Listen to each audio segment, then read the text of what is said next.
And what if the love you attract has nothing to do with luck or chance?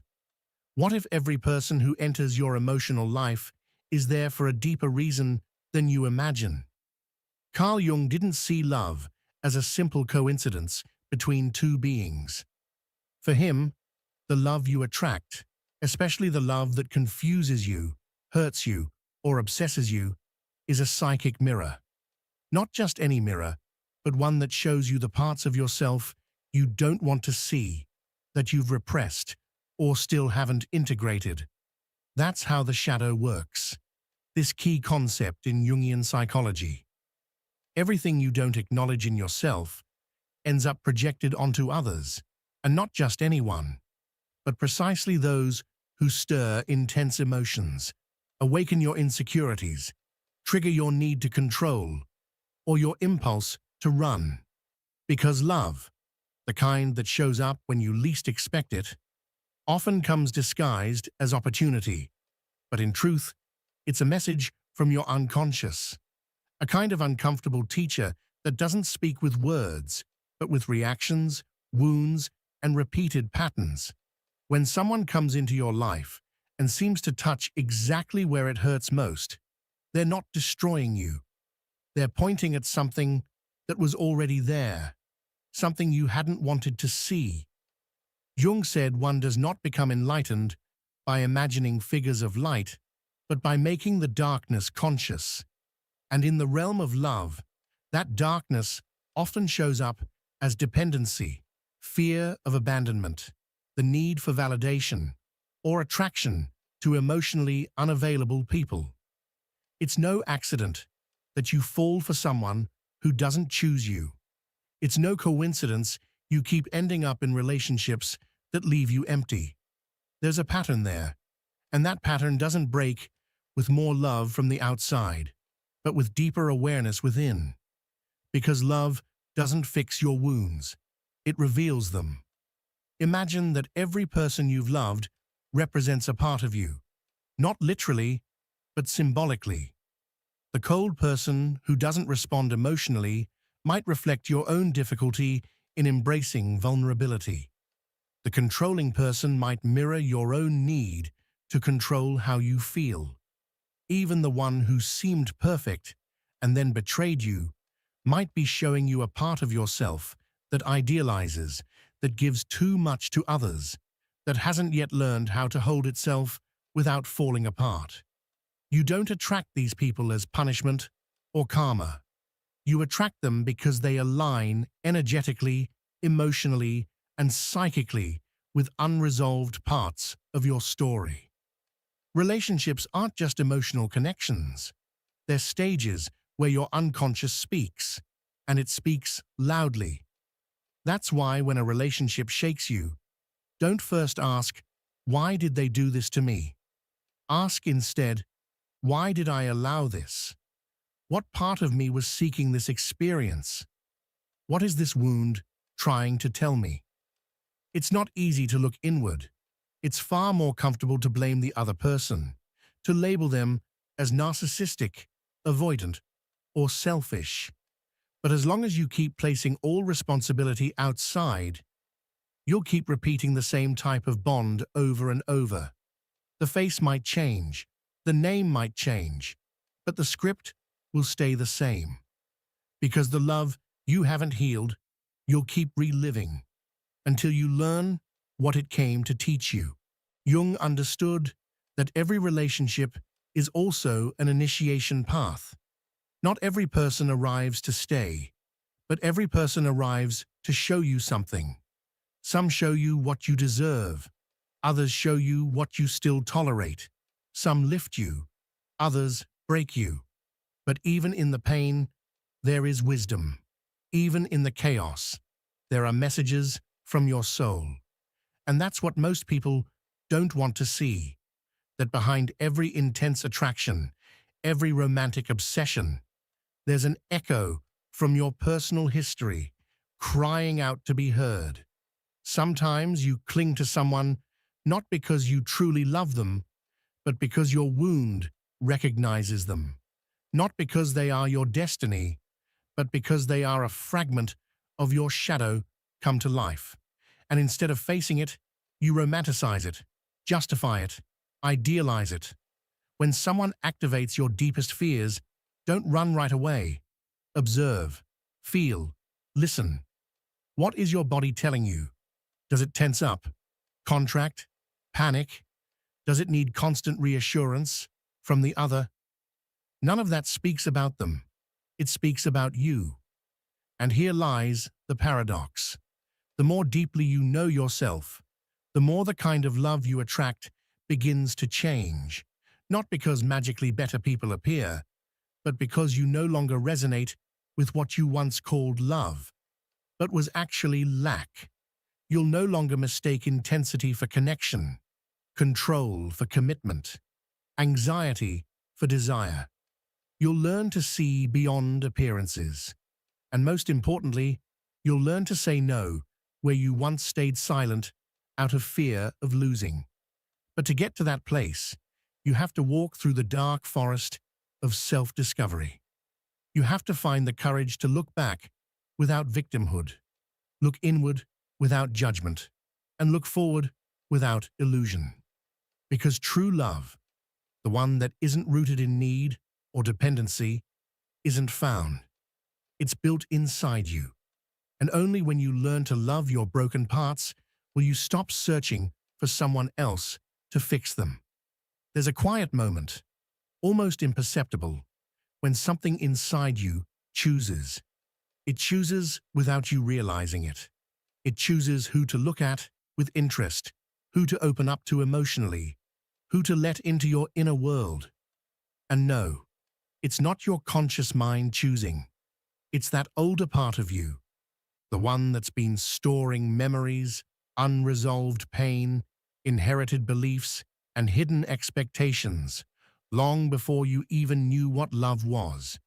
That's why Jung said that until you make the unconscious conscious, it will direct your life, and you'll call it fate. It's brutal because it puts the responsibility for our emotional choices right where we least want to see it, on ourselves. Most people believe they fall in love because of compatibility, coincidences, or destiny. But the truth is that many times we fall in love with what we lack, with what we secretly wish to become, or with what we're afraid to face. We fall for the freedom we don't allow ourselves, for the power we can't yet own, for the abandonment we've already lived through, for the wounds we haven't healed. The other person appears as a living symbol of something unresolved. And what we often call love is, in reality, a dance between unmet needs. Each step, each gesture, each silence, charged with hidden emotional meaning. You're drawn to their confidence because you doubt yourself. You're drawn to their independence because you tend to neglect your own needs. You're drawn to their distance because deep inside, there's an untold story, one where you learned that love is something to beg for, not receive with dignity. There are people who enter your life as if they've been waiting for that exact moment. People who seem to read your soul, who awaken your most intense emotions, who quickly become a vital necessity. But what you don't see at first is that this intensity isn't always love. Sometimes it's trauma in disguise. Sometimes it's your nervous system recognizing a familiar pattern. Familiarity, even when painful, often feels like home. Because deep down, you're not looking for another person. You're searching for an emotional experience your body learned early on. If you learned that love was unpredictable, you'll chase instability. If you learned that love meant pain, you'll cling to the one who hurts you the most. And all of this happens without your awareness, because you're not the one choosing. Your past is. And that's where inner work becomes essential. It's not about avoiding love or closing off emotionally. It's about recognizing which part of you is choosing whom to love. Is it your conscious, adult self, who knows their worth and sets boundaries? Or is it your wounded inner child, still hoping someone will finally see, save, and choose them? When it's the child choosing, love becomes a plea. When it's the adult, love becomes a choice, not a necessity. But to reach that level of awareness, you first have to go through your masks. You have to face your attachments with brutal honesty. You have to admit that many times the other person wasn't cruel. You're the one who placed them on a pedestal they didn't earn. It's hard to admit you were the one who idealized, who ignored the signs, who settled for crumbs, who mistook attention for love. But it's also liberating, because once you accept your role in the story, you regain the power you gave away. You stop seeing love as something that just happens to you and start seeing it as something you also shape, allow, and build. That changes everything. It changes the kind of conversations you have. It changes the boundaries you set. It changes how you see others. You no longer need constant validation. You stop expecting someone else to fix you. You become an emotionally solid space. And from there, love stops being a roller coaster and becomes a bridge. But that doesn't mean love loses its intensity. On the contrary, it becomes more real, more honest, more human. Because now it doesn't come from fear. It comes from connection, from mutual recognition, from two people who don't need each other to survive, but who choose to walk the path together. And that's only possible when you stop attracting from your wounds and begin to vibrate from your healing. The quality of the love you receive is deeply connected to the quality of the relationship you have with yourself, your boundaries, your self-image, your ability to be alone without feeling empty. All of that shows in how love arrives. Jung knew it. Love isn't blind. It's deeply revealing. It doesn't come to fill holes. It comes to expose them. It doesn't bring answers. It brings the questions you've been avoiding for years. And that's where many people run. Because conscious love demands emotional maturity. It requires letting go of the fantasy that someone else will complete you. It means setting aside naive romanticism to embrace a deeper truth, that real love begins where need ends. Only when you can hold yourself fully can you finally open up to a love that's not a repetition of your voids, but an expansion of your being. Sometimes we think love is luck, a coincidence, a gift from fate. But Jung invites us to look beyond that charming surface. He tells us, with elegant bluntness, that the love we attract is a mirror, not of what we want, but of who we are, deep inside. And while that sounds poetic, it's also unsettling.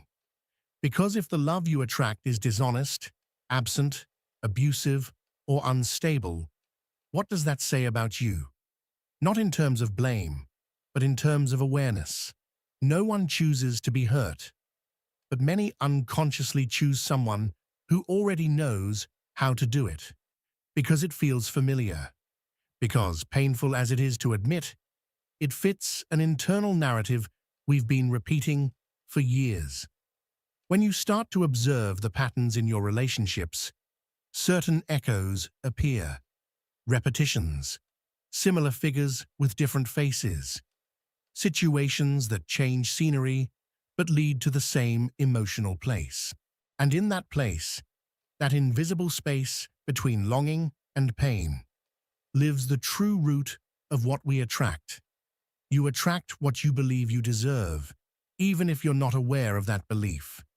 You attract from the energy you radiate when you're alone, from how you talk to yourself when no one's listening, from how you handle your emptiness, from your level of self-acceptance. The other person simply responds to the unspoken call you send out. That's why some people, without realizing it, become magnets for unbalanced relationships. Not because they want them, but because they don't know themselves well enough to protect themselves from what harms them. And that's the key. The love you attract reflects your level of self-knowledge. It's not about beauty or intelligence or even kindness. It's about your emotional vibration, about what your unconscious permits and normalizes, about the stories inside you that still haven't been voiced. So, love isn't just a connection with another. It's a tool of revelation. It's how life shows you your edges. The other person becomes the stage where your wounds make their entrance. That's why we often love with fear, urgency, and dependence. Because we're not loving from wholeness. We're loving from lack. From the illusion that someone else will heal a wound we haven't even named. But love can't heal what you're unwilling to face. It can't. The best it can do is shake you, show you, expose you. Then it's up to you to use the mirror or shatter it. There's a widely held belief that love justifies everything, that if it hurts, it's because it's deep, that if it consumes you, it must be real. But Jung didn't see it that way. To him, real love doesn't break you into pieces. It brings you together. It doesn't leave you in ruins. It pushes you toward wholeness. And that wholeness means seeing not only your light, but also your shadow, your jealousy, your fears, your need to control, your insecurities. Because love brings not only the best in you to the surface, but also what you've kept hidden. And instead of being a tragedy, that can become an opportunity to turn the unconscious into the conscious, to transform the bond into a path, to use the relationship not as a shelter, but as a school. But that takes courage, because once you realize that the love you attract isn't a coincidence, but a reflection, you can't keep blaming the other person. You can't keep running from yourself. You have to stop and look within. What part of you chose to stay where it wasn't seen? What part of you felt comfortable in the absence? What part of you believed it didn't deserve more? These questions aren't easy, but they're necessary, because the answer was never outside. It never was. And until you do that inner work, you'll keep attracting the same kind of love over and over again. The names will change, the bodies, the promises, but the core will remain the same, because the script hasn't changed, and only you can rewrite it, not with empty affirmations or surface-level self-help, but with an honest, deep exploration of your emotional history, your childhood, your earliest bonds, your beliefs about love. Because that's where it all begins. That's where the pattern is formed. And unless you return to that origin, you'll keep playing the same melody, even if the song changes. The love you attract is no coincidence. It's a letter written by your unconscious and sent to the universe without your knowing. Every time you enter a relationship, you're revealing something about yourself, something you may not want to see, something that needs to be loved. Yes, but first, by you. Because no one can give you the love you deny yourself. No one can respect you if you don't place yourself where you deserve to be. No one can save you from what you're unwilling to let go of. Love isn't magic. It's revelation. It's a subtle, precise mirror. And when you finally learn to look at yourself without fear, the mirror no longer reflects lack. It reflects presence. It reflects truth. There's something deeply revealing about watching how someone loves when they're no longer trying to impress, when the game of seduction has ended and only what's raw, real, and inevitable remains. Right there, in that exact moment where love stops being a promise and becomes a daily act, the true emotional structure of a person is exposed. Jung understood that there's no more direct way to know someone's soul than through the kind of love they're capable of sustaining. Because it's not just about who you choose to love, it's about how you love, where you love from, and what you're willing to face within yourself for that love. Many people search in love for an escape, a way to avoid facing their emptiness, their insecurity, that inner voice constantly whispering they're not enough.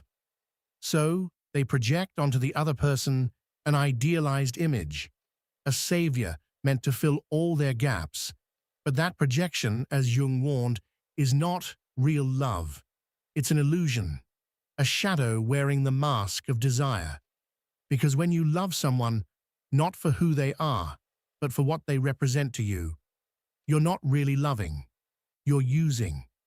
And that way of relating, though socially accepted, always ends in disappointment, because no human being can carry forever the burden of being someone else's salvation. And here comes another unsettling truth. The love you attract doesn't depend on what you say you want, but on what your unconscious needs to resolve. You attract the one who, without knowing, matches perfectly with your unresolved wounds. And often that means you're drawn to someone emotionally unavailable because you've learned to protect yourself by not fully connecting. Or you fall for someone who doesn't choose you because on a deeper level, you haven't fully chosen yourself. Love then becomes a symbolic battlefield where your desires clash with your traumas, your longing for connection with your fear of losing control. When someone is at peace with themselves, the way they love changes. They no longer seek validation, nor try to dominate, nor allow themselves to be dominated. They love from freedom, not from need. They don't cling, don't manipulate, don't constantly demand proof of love, because they understand that love is not a power struggle, but a meeting between two whole worlds, not two broken halves. And that's why, the more you work on yourself, the more the kind of love you attract changes, because you stop searching for broken mirrors to reflect your pain and start resonating with those who walk with their shadow in plain sight, not hidden. The process isn't linear. Sometimes you think you've healed, and you fall again into the same patterns, because the unconscious doesn't give up its secrets so easily. It protects, it hides, it tests you, and each relationship you experience is an opportunity to see more clearly, to ask yourself not only what you're looking for in the other, but what you're refusing to give yourself.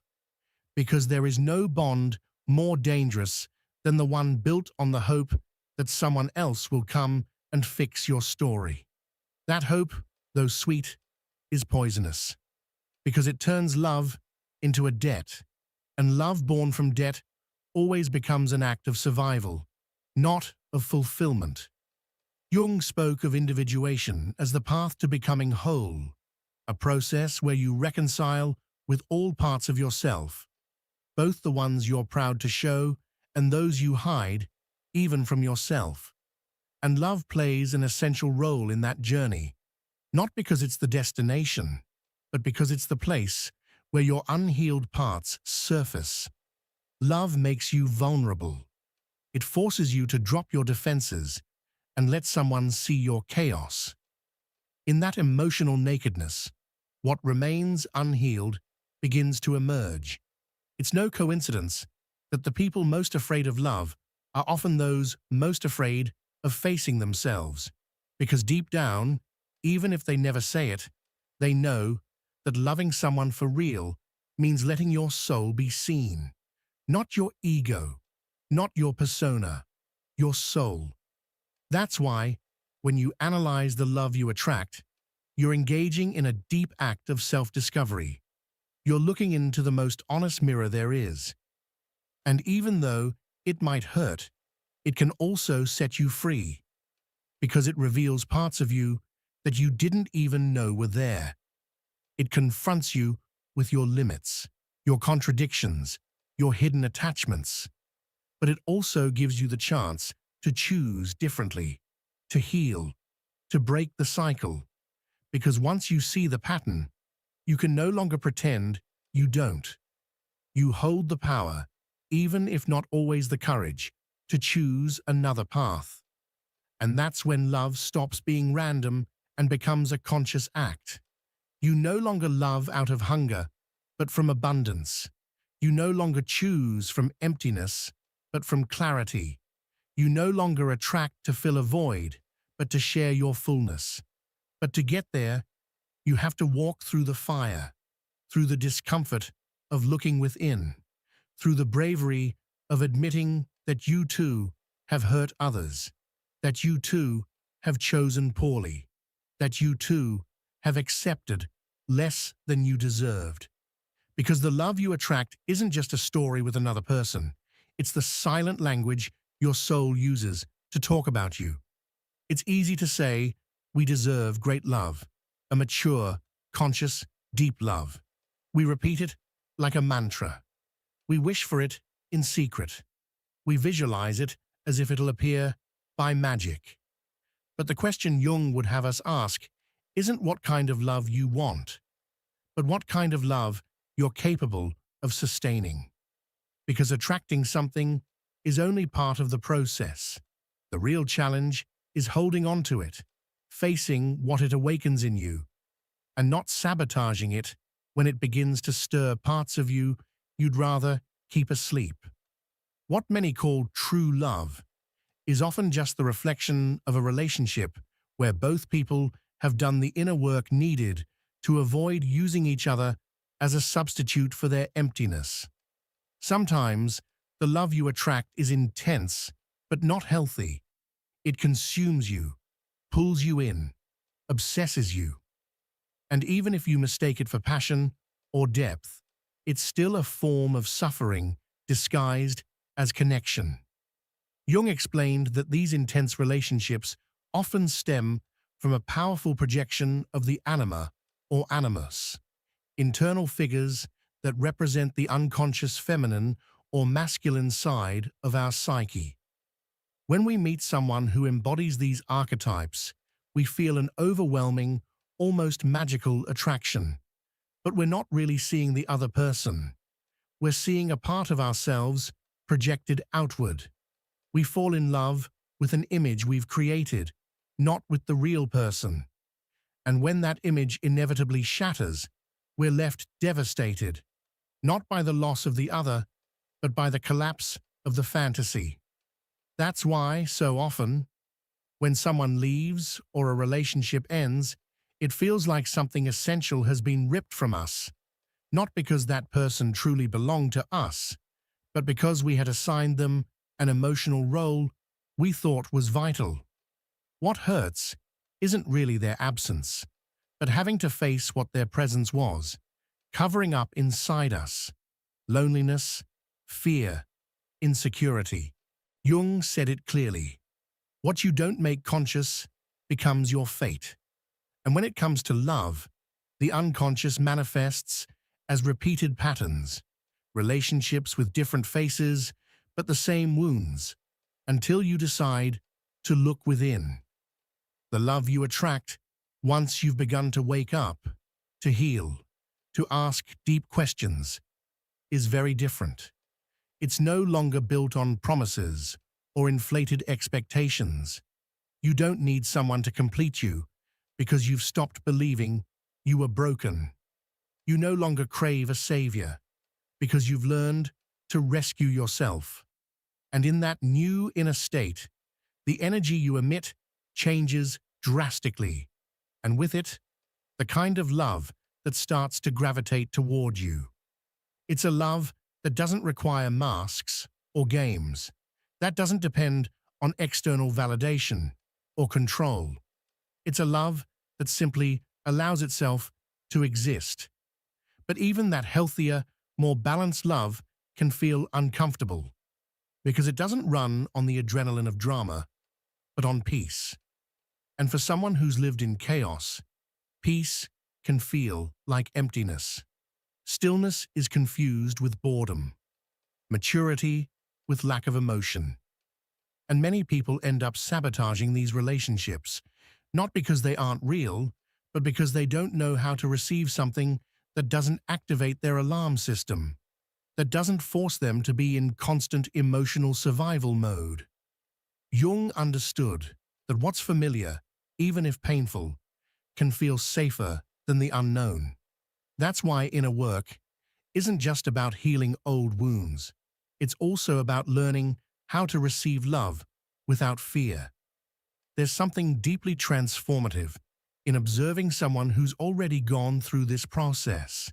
They don't chase, they don't run, they don't idealize. They love with their feet on the ground and their soul wide open. They know love isn't always perfect, but that the imperfect can also be beautiful when there's awareness. They don't try to change the other person or lose themselves adapting. They find a middle ground between the I and the we, and from there, they build, with patience, with truth, with humanity. When you reach this point, love stops being an obsession and becomes a daily choice. You choose to stay, to choose the other person, but without abandoning yourself. Not because it's easy, but because you understand that the deepest love is the one that honors the other's freedom without feeling threatened by it. And that only happens when you no longer live in fear of being left, not being enough, or ending up alone. The love you attract is directly tied to the relationship you have with yourself. And that relationship, even if no one else sees it, says everything. There's no magic formula for this, no universal steps or precise timelines. It's an inner path, intimate, often lonely. But every time you choose to see yourself honestly, every time you face a part of you that you once denied, you take one step closer to the possibility of loving from an authentic place. And then, when you least expect it, someone appears, not to save you, but to walk beside you. Not as a destination, but as a fellow traveler. And that kind of love doesn't scream or make promises, but it transforms. Not by what it gives, but by what it awakens inside you. There comes a moment in life when you realize it's no coincidence the kind of love you attract. That moment doesn't always arrive quietly. Often, it crashes in, like emotional collapse. When a relationship you thought was meaningful falls apart, or when you repeat the same pattern again without knowing why. That's when the mirror breaks and you begin to see what's really behind your choices. Jung believed we don't attract what we want, but what we are. And though that may be uncomfortable, it's also an invitation to look where it hurts the most, within. Because behind every unfulfilled love story, every bond that makes you feel small, every excessive giving that leaves you empty, there's an untold story between you and yourself, a part you've avoided facing, the child who wasn't seen, the teen who learned to stay silent to be loved, the adult still chasing approval in unfamiliar faces. And when that story remains unknown, sleeping in the unconscious, it starts to express itself in the people around you, especially in those to whom you feel an irresistible pull, those who ignite something primal, visceral, urgent. But that fire isn't always a sign of compatibility. Often, it's the symptom of an old wound crying out for care. Jung spoke of relationships as mirrors, where the soul reveals, reflects, and confronts itself. There's no intimate connection without confrontation. And sometimes, love becomes painful precisely because it activates parts of you that you've tried to keep under control. Jealousy, insecurity, fear of abandonment, the urge to dominate or be dominated. All those things you'd rather hide show up in love. And if you're unwilling to face them, you'll repeat the same story over and over. Then you wonder, Why do I always choose people who aren't available? Why do I fall for those who don't love me? Why is it so hard to maintain a healthy relationship? And the answer rarely lies outside. It's in that hidden inner corner, still operating on beliefs you took in without question. Maybe you learned love is pain, that you must earn it, that you only deserve it if you sacrifice. Maybe you've tied passion to chaos, distance to desire, coldness to mystery. And without realizing it, those invisible codes shape your emotional world. The hardest part isn't attracting someone who can love you well. The hardest part is believing you deserve that love. Because when you haven't done the inner work, healthy love can feel foreign. And without knowing why, you start to reject it, sabotage it, put up walls, as if your emotional system doesn't know how to handle something not rooted in lack.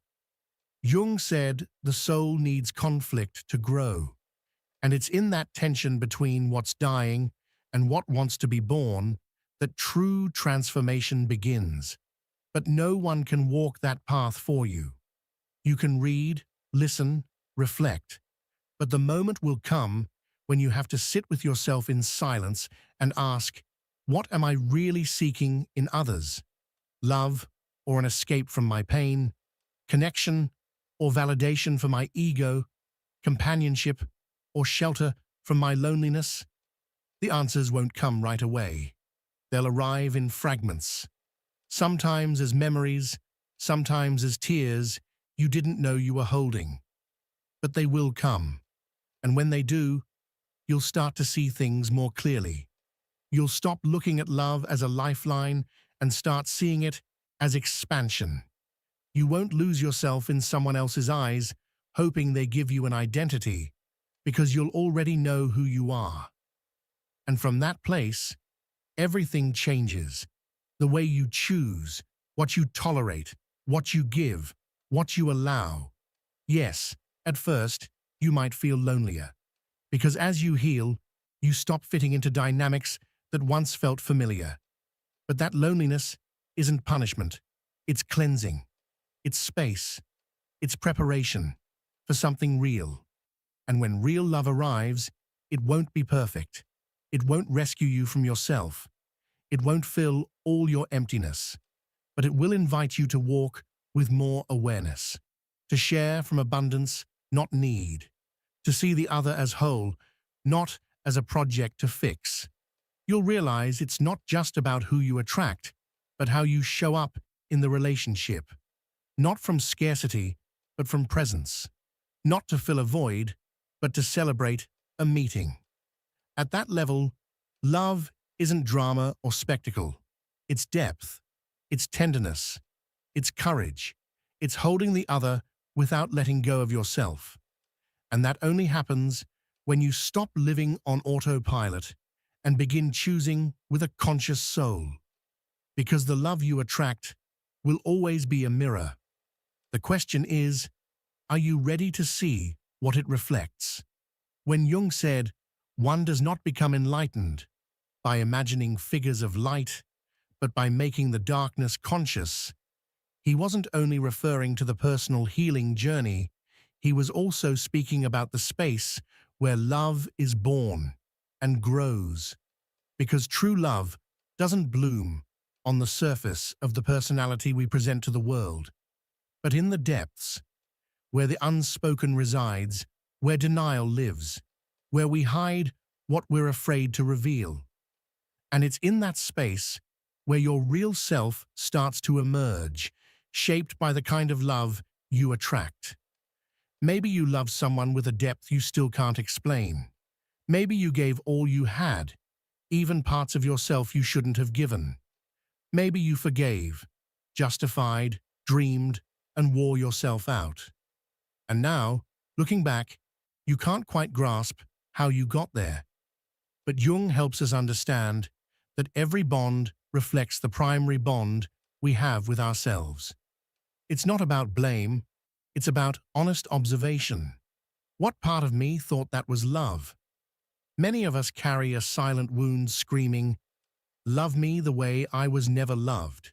That wound becomes a radar, a compass. It pulls you toward what's familiar, even when it hurts. And so, you end up chasing those who reject you, idealizing those who don't see you, desiring those who never stay.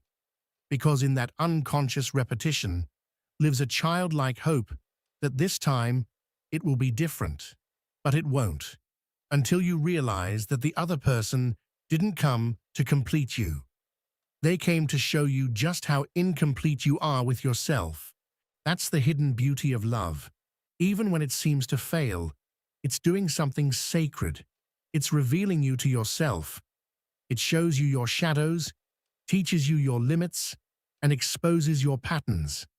There's no connection that leaves no mark, but there's also no mark that can't be turned into awareness if you're willing to look deep. Why am I drawn to cold people? Why do I end up in impossible relationships? Why do I run when someone loves me well? These questions aren't about finding someone to blame. They're about awakening.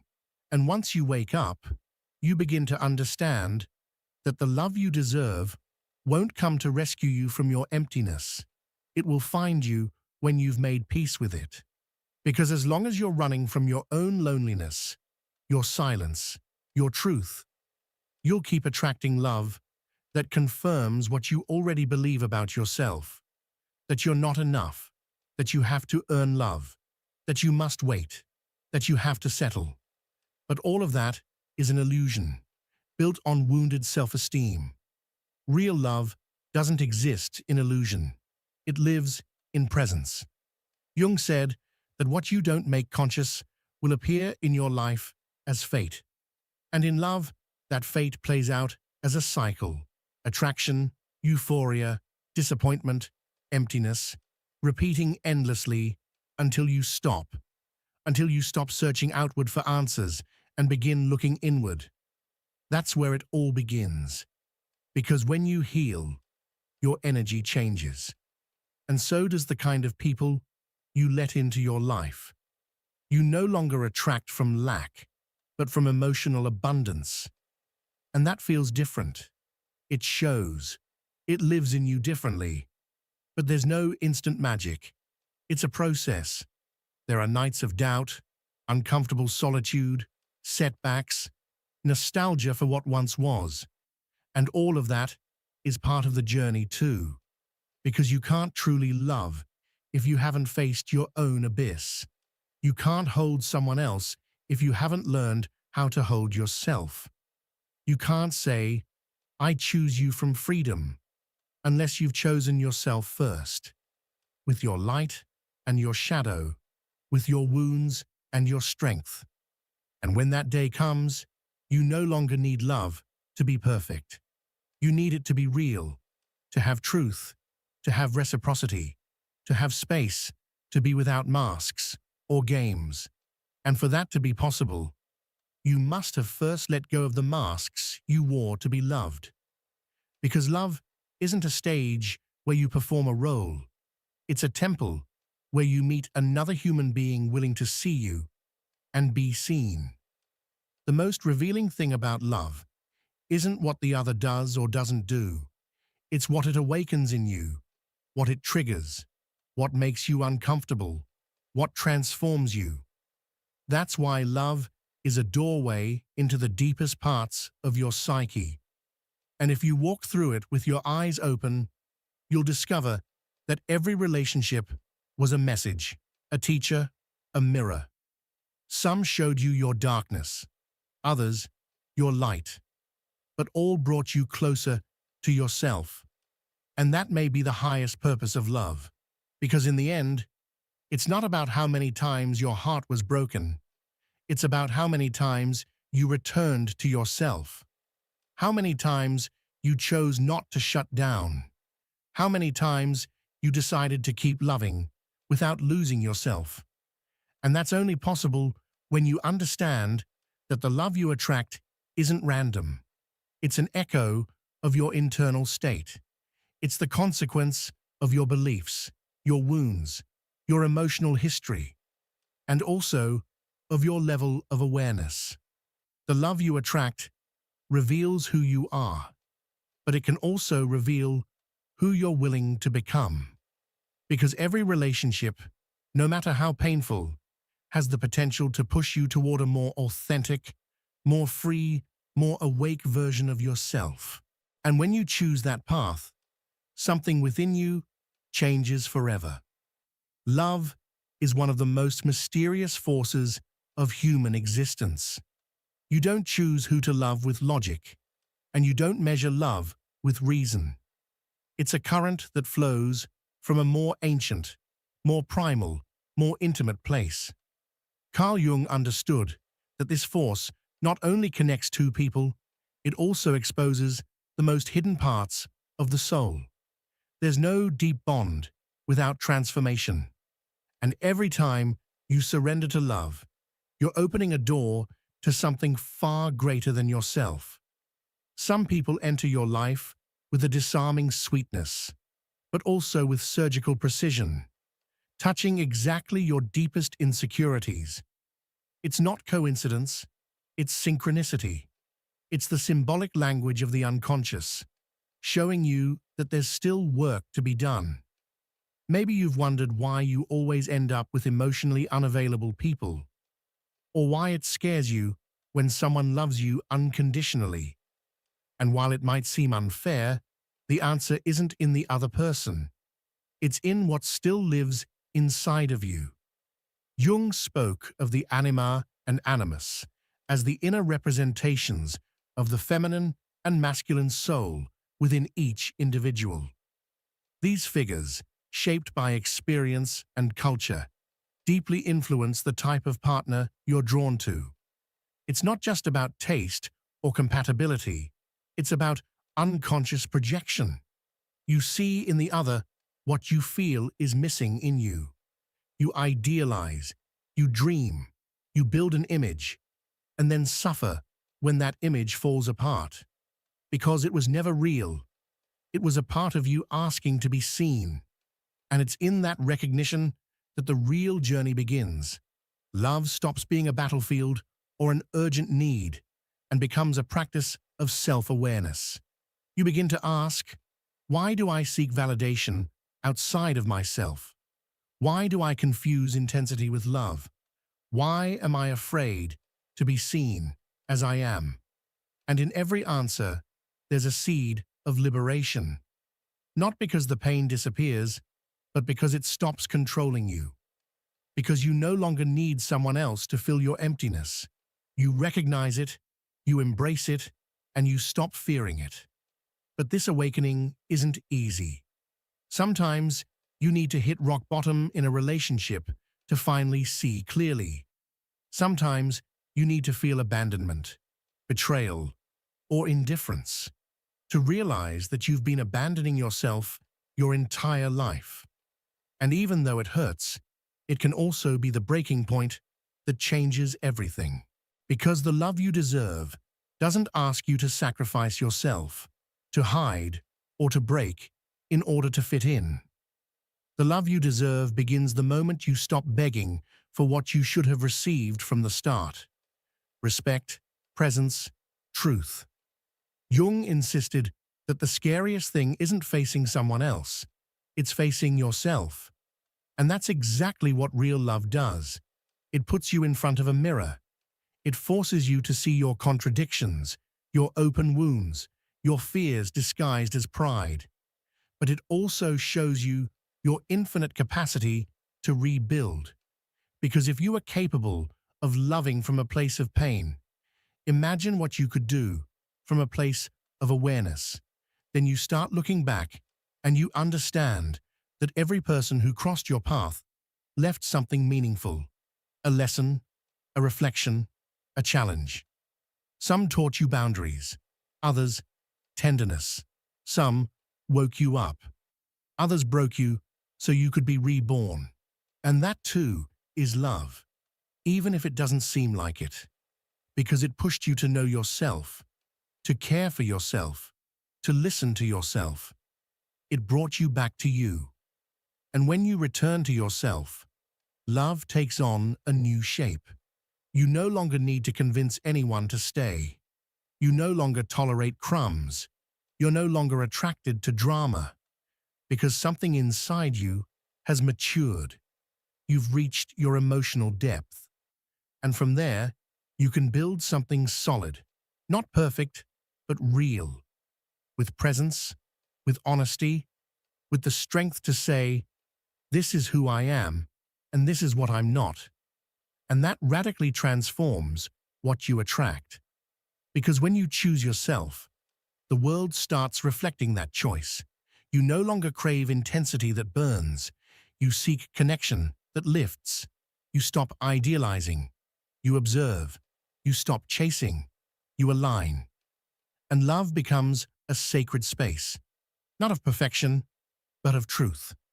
A place where you can be yourself without fear, and where the other can also show up without masks, without games, with the maturity of someone who knows that love is an act of courage, but also of freedom. And that's when everything clicks. When you realize that the love you attract has nothing to do with luck or blind fate. It has to do with your internal vibration, with your wounds and your choices, with your willingness to grow. Because every love that comes into your life, even the one that ends in tears, comes with a lesson. It comes to show you something you hadn't yet seen.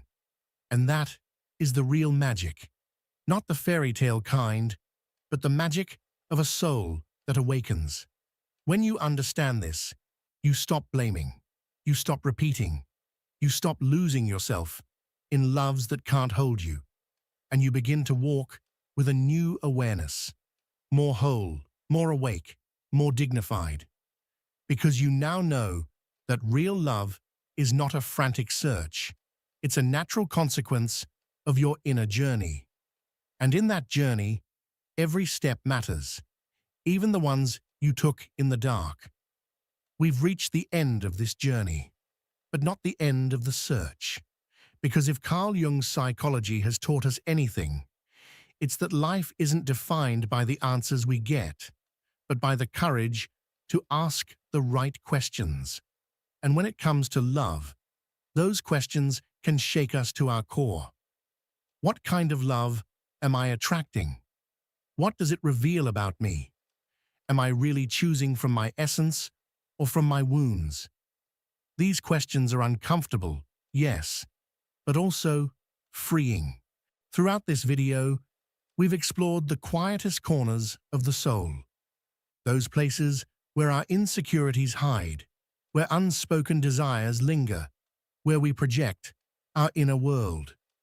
Jung didn't teach us to avoid the shadow, but to integrate it. And that includes accepting that the love we attract won't always be pretty or perfect, but it will always show us something. Because every relationship, even the most painful one, gives us a mirror. It reflects back a part of ourselves we might have forgotten or never dared to see. And here's the most powerful part. When you look at that reflection with honesty, something inside you shifts. You start to recognize yourself. You no longer need to fit into what others expect. You're no longer willing to lose yourself for someone else, because you realize love isn't blind surrender, or salvation, or constant suffering. Real love is awareness, it's presence, it's emotional responsibility. And that only happens when you choose yourself first. Jung spoke of individuation as the process of becoming who you truly are, not who you're supposed to be or who you learn to be to survive, but who you're meant to be when you free yourself from fear. And love is part of that path, because you can't know your soul if you don't dare to share it. You can't understand your shadow if you don't let someone else reflect it. And you can't rewrite your story unless you allow yourself to feel, to make mistakes, to begin again. Many of us grew up with a version of love that confines us, that makes us believe love means sacrifice, silence, endurance, that suffering is part of the cost. But when you start to see love through the lens of awareness, everything changes. You understand that loving isn't losing yourself, but finding yourself. It's not about filling a void, but sharing your wholeness. It's not about controlling the other, but allowing them to be. And from there, from that place, what you attract changes too, because the outer world begins to mirror the balance you build within. And what happens when you're not there yet? When you're still attracting relationships that hurt, drain, or harm you? That's also part of the process. You're not failing, you're learning, you're waking up.